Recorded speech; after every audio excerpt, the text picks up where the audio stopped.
Great. Well, I'm really pleased to say that this week I've got the opportunity to talk to Stephen Iacovou. Stephen, why don't you just take a moment to introduce yourself generally? Yeah, hi. I guess many people know me from when I was working within Life Church and Life Centre as a facilities manager. I was working there part-time.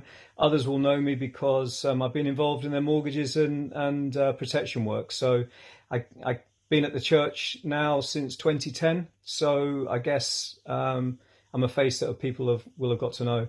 Live at home with my wife Susan and at the moment Peter in lockdown. And that's us, really. Stephen, we're taking these opportunities just to find out about people's own sort of faith journey a little bit. It'd be great to hear how that started for you.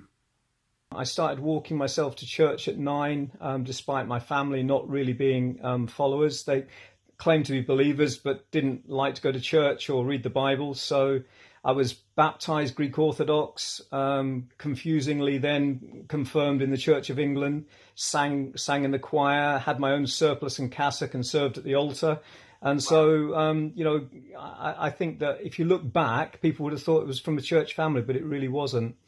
I was most impacted, I guess, when I was 14, when my geography teacher persuaded me to go on a Baptist school outing. Well, it was a 3-week trip away.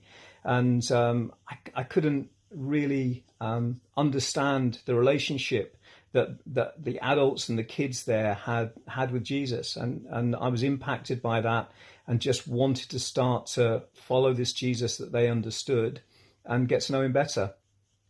I then joined the Navy at 16, and far from being the centre of my life, God became kind of on the outside. And I'm sure that he had his hand on me, some of the stuff that I survived. But he definitely wasn't at the centre. We're taught to be very self-reliant, rely on our friends and not really relying on anything else. So it wasn't really until I left the Navy that I started to search again. And it was a terrible day, actually. I had a phone call while I was at work, and it was on the road to Glasgow, a long way from Damascus. And suddenly, God impacts on my life because I was crying out to him. My wife, it appeared that she was miscarrying. She had miscarried our first baby a few months before it, and was miscarrying again. And so I just cried out to God, and I felt God speak to me and say, your baby's going to be okay.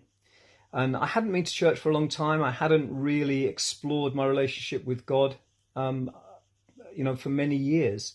So when I got home, and it was indeed a mess, and you could be forgiven, Susan could be forgiven for saying that she was losing the baby. And when I told her calmly, don't worry, God said it'll be okay, she was not totally impressed, if I'm honest, because she didn't know that I had any really strong beliefs, and all the signs were that it wasn't going to be okay, which was confirmed by the hospital doctors who sent her for a scan as a matter of course and said that they feared the worst. But Rory's going to be 24 this year.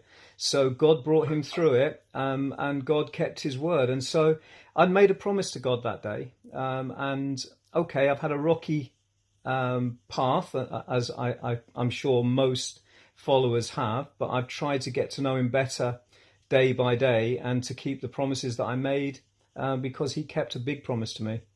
Very good. So since then, as you say, rocky path, and most people have their ups and downs. What would be the things that have helped you sort of to grow as a follower of Jesus over the years, would you say? As I've said, and I think most people will say about their own walk, it can be rocky, and with any relationship, it can be tough.